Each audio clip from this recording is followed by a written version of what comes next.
And we are live. What's going on YouTube Live? It's your boy Billy Wroe. I'd like to welcome you to the first row. Today is Wednesday, and if you know what that means, anytime you see me on the first row on a Wednesday, it is time for the Wednesday word. That is Wednesday word. Today, rocking my Black Heights shirt. If you don't know about that, check out the Black Heights channel on YouTube as well. So let's just get into it. Today's topic on the first row Wednesday word is creating systems. As always, I like to say what I mean by my topic. So what do I mean by the topic creating systems? In short, what I mean is having systems in place that will allow you to, one second, I'm actually live right now. I love you, but you got to go from the door. This is what it is when you have the kids here with you in Utah. And they come in anyway. I'm live right now. Are you coming to tell me goodnight? Okay, give me a hug. One moment, everybody. My son wants to give me a hug. Say hello. Hello. Okay, when I'm live, can you do me a favor and not knock on the door? So if you hear me talking or something, I don't need you to knock on the door, okay? All right, go. Close the door behind you. I tell you, it was like my soul said, hey, one of them's going to come to the door when you go live. But anyway, as I was saying, creating systems, what I mean by my topic is the importance of having systems in place so that when things begin to go off course or kind of veer in the wrong direction, you're able to troubleshoot that system and fix hopefully the issue or upgrade the system to have a better outcome. So as always with the first row, I have 3 tools for the first row that I'm going to share with you today when it comes for me and my experience in creating systems and how I kind of manipulate and not manipulate, but maneuver that terrain on creating systems in my own personal life. So let's jump in. Let's get started right to it. Tool number 1 when it comes to creating systems is build a blueprint. It's easy to try to wing it when we're moving through life and things are just kind of happening, coming and going the way they come and go, however that falls and shakes out. But having a blueprint, what it does is it allows you to be able to see clearly what you want the outcome to be. So anytime we create a system, we have some kind of desired outcome that we want, whether that's a romantic system, we want to be able to date people or end up with a partner. If that's an employment system, we want to be able to be promoted within our company or earn good income. Whether that's just a system for dealing with emergencies. If the house is on fire, what do we get out? What do we take out of the house that's important outside of people if we have time to? All these systems are designed to kind of teach us and show us what we want our expected outcome to be at the end. So the reason why building a blueprint is important is because it kind of puts things to where you can see when you're going off track. So for instance, I work as an analyst and I get projects at work. Now, whenever I get a project at work, the first thing that comes up is my OneNote, because that's where I type my notes at.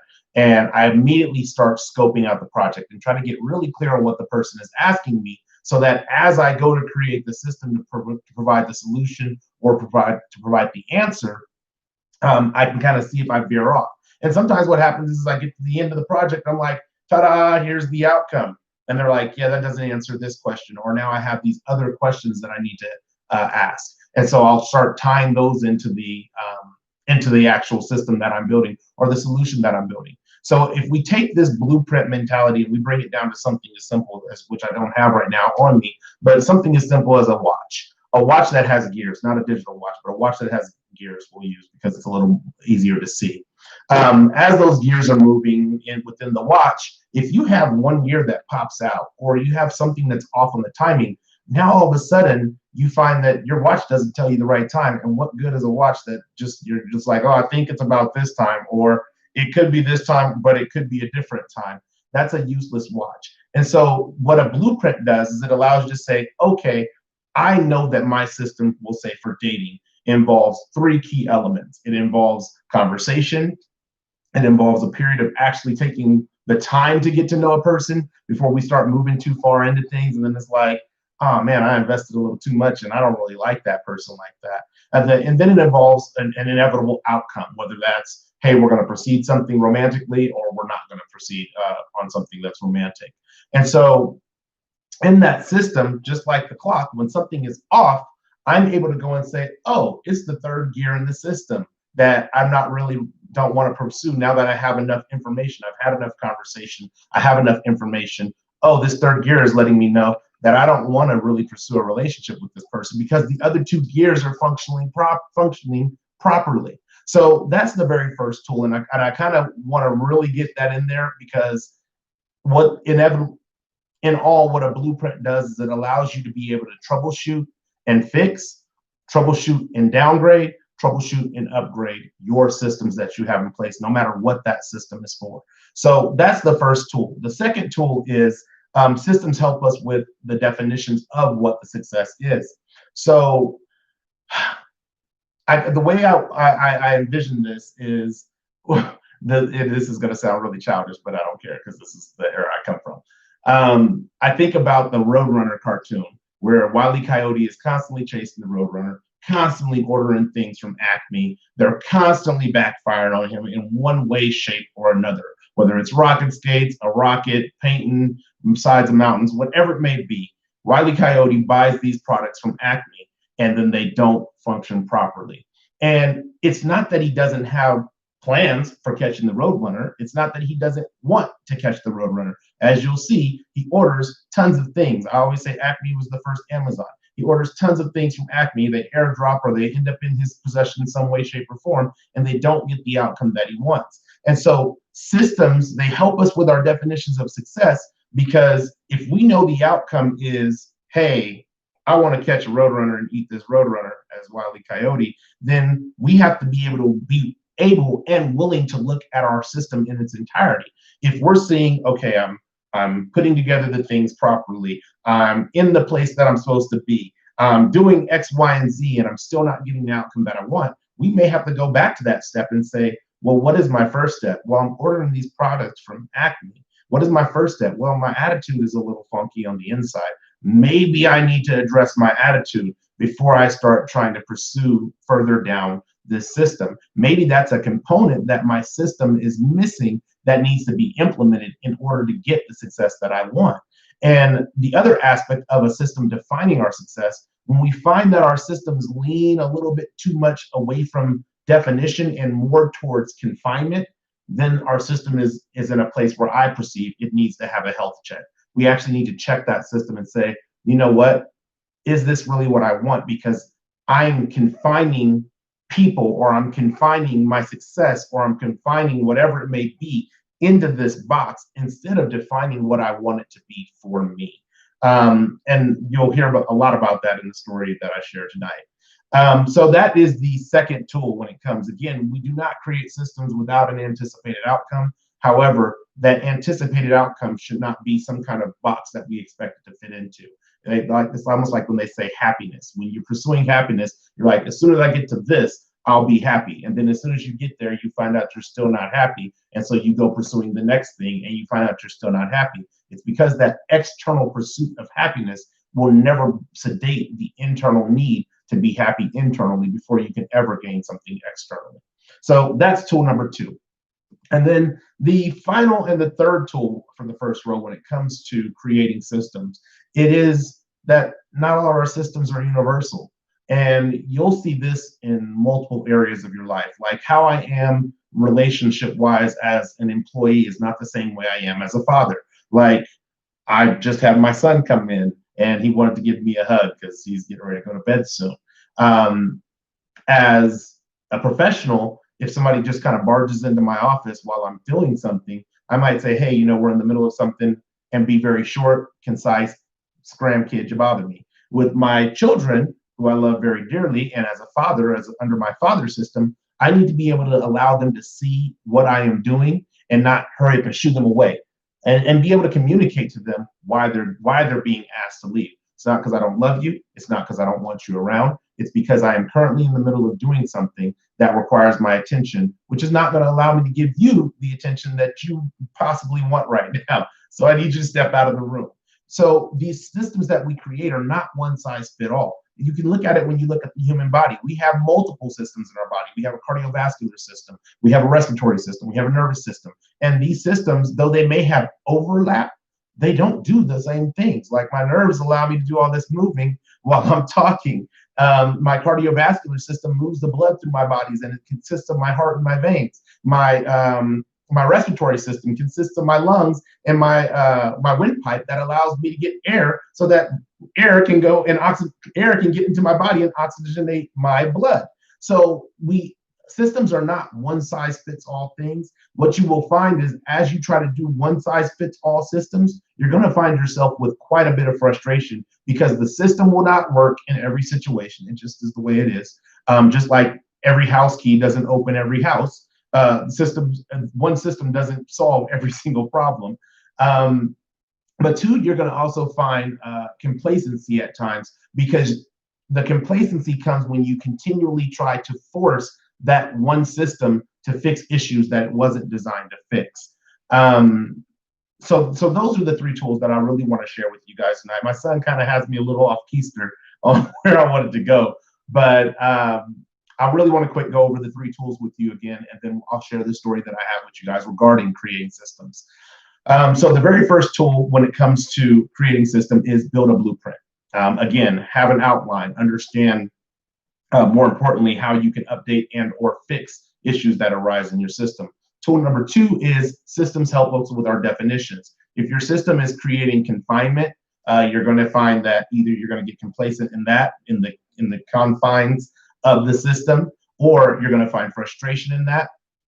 Be willing to really look at and analyze your system and decide if that system is simply defining what you want as the outcome, or if that system is confining the outcome itself and forcing you to fit into it. And then the third tool is there's not one universal system. One size definitely does not fit all. There may be overlap, but at the end of the day, there's different systems designed to handle different situations. So I hope you guys enjoy those bullets, those tools for the first row. But the story that really brought this was a conversation that I was having with my father in regards to his motor on his boat that was having problems. And as he was troubleshooting the problems, what he was doing was going through the systems. And so I started to think about this concept from that. But then, of course, because I have tons of conversations between that conversation and this conversation, I was actually having a conversation today with a very close friend of mine, and we were talking about a video that I did for First Row in 2016. And the video was about unrealistic expectations. And if you ever have time, go and check that out. It's on the YouTube channel. But it was about unrealistic expectations. And the funny thing is, it wasn't so much about the video. It was about that moment in which I looked at a system that had failed me horrifically over the years, yet I was still trying to work with the same system. And so in 2016, I really started looking at how my expectations, the blueprint, I guess, for my expectations of others was laid out, and how that was, what types of outcomes that was yielding me. And it was yielding me a lot of frustration. It was yielding me a lot of complacency. It was yielding me a lot of complaints in and of itself, in regards to my boss at the time, in regards to my relationship at the time. It yielded a lot of complaints. And so what I had to do is I had to go back to the system and really honestly look at and intentionally look at what this system consisted of and what the outcome was that I was seeking. And when I really looked through everything, I found that the outcome that I was seeking, which was a very confining outcome, was control. I was looking and seeking in my expectations of others to control others. I don't know about you, but I know about me. It's probably going to be a really hard thing to control Billy and what he does, because Billy, who I am, is responsible for that and in charge of that. So I always make decisions based on what I believe, what my convictions are, and what I think is most important and most impactful to me. That's how I make decisions. Now, it doesn't mean my decisions are selfish. I may take other things into consideration, but at the end of the day, the decisions I make are my decisions. So I was looking for, in my system of expectations of others, control of others. I was looking and complaining instead of changing my system. I was looking at the outcome that I had a boss who had a low EQ, intelligence quotient, that he didn't know how to speak to people. He didn't know how to lead as a leader. He didn't know how to manage me. And all these things that he was doing were leading to my frustration because it was leading to, well, I don't have any control over how he is. I was in a relationship where I was dealing with frustrations, and I felt like I wasn't being met with the growth that I wanted to be met with. And in not being met with that growth, it was like, okay, well, I want you to be this way. Why won't you be this way? Why won't you grow with me? And it was like this frustrating dance because I was projecting expectations on a person who didn't have those same very expectations of themselves. And it doesn't mean that their expectations were bad. It doesn't mean that their expectations were subpar. Those were their expectations for themselves, but they weren't my expectations for them. So what happened is eventually I looked at the system and said, man, this is really kind of confining me in these relationships. And this is not only confining me in these relationships, it's leading me to a place. What's going on, Cousin Mo? Absolutely, no problem. It's leading me to a place where I'm unhappy, where I'm almost, I would say, not unhappy, I'm miserable in these environments that I'm in. And so what happened what happened is eventually I started realizing that this system, even though it was only one system, I wasn't using it universally. I was only using it for my expectations of others, had to be revamped. And when I revamped the system to where I said, you know what, my expectations are not of them.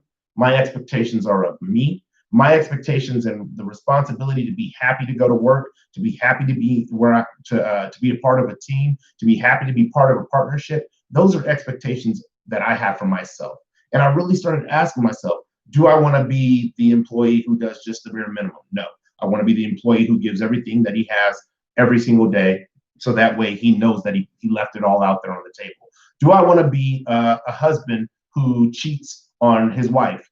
No. I want to be a husband who's committed to his wife, who can communicate with his wife, regardless of if the issue is good or bad. These are the things that I want. And I started, instead of making expectations for others, I started making expectations for myself.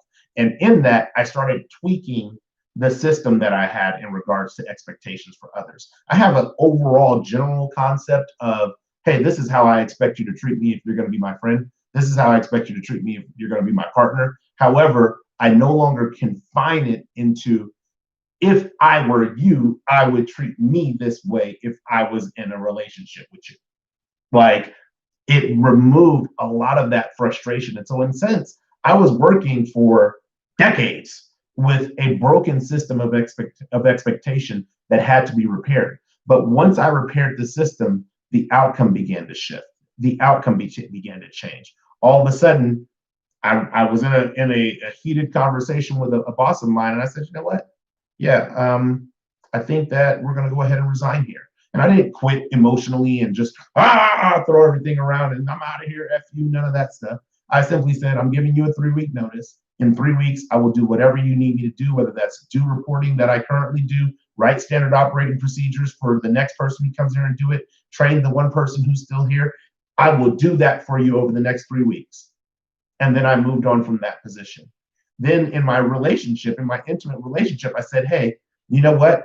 I don't want to be that husband who goes out and cheats on his wife. And in all transparency, I had already been that person earlier in the relationship. It was like, I need to not be that person again because I know what that person looks like. So I decided, I think it's best for us to separate. And shortly after that, I said, I think it's better for us to go ahead and wrap this up and just be co-parents. And the reason I chose that is because that was my expectation of myself. I didn't come to the table with, you need to become this person or this is over. I didn't come with any ultimatums or anything like that. I simply said, this is who I want to be. And I feel like if I move through this system, I'm not going to come out with that outcome that I desire. So I have to tweak the system in order to come out with the outcome that I desire. Because at the end of the day, regardless if I'm with a person or not, I have 3 sons that rely on me to be their father and be as healthy as I can possibly be. So that's what I'm going to do, is I'm going to refocus and revamp my system to focus on the fatherhood aspect of who I want to be, and kind of let this relationship aspect be removed out of the system so that the system can be more efficient for me. So long story short, that's kind of one of the areas where I've gotten it wrong for a very long time. And it took me up until roughly 4 years ago, and I really didn't implement it, if we're being honest, for like up until 3 years ago. It took me those experiences to really look at my systems and say, man, these systems that we use are important because those are the same systems that we'll use to make excuses for why we're unhappy, for why we're at the same job that we don't like, for why we're in a relationship that we no longer have the emotional and mental connection in, why we are not being in the places in life that we were called and purposed to be in because of the fact that we're using the wrong system. So that's the importance of creating systems. That's the importance of really looking at your blueprint and being able to troubleshoot and fix. And I'll be honest, sometimes you just got to take the blueprint and say, this thing doesn't work, throw it out, get a clean sheet of paper and start over. So that's all I got for you guys today. I thank you guys for tuning in live. As always, I'm here on the third Wednesdays now of every month. So you will see me again next month on the third Wednesday, October. I don't have that date on the top of my head, but in October on the third Wednesday, you will see me. I'll be working on what that concept will be. I hope you guys have enjoyed tonight's show. Until the next time, if you like this video, please share it. If you share it, please like it. I'm always happy to engage with you in the comments. Cousin Mo, I appreciate you stopping by and showing some love on the first row. And other than that, one love, peace, and God bless.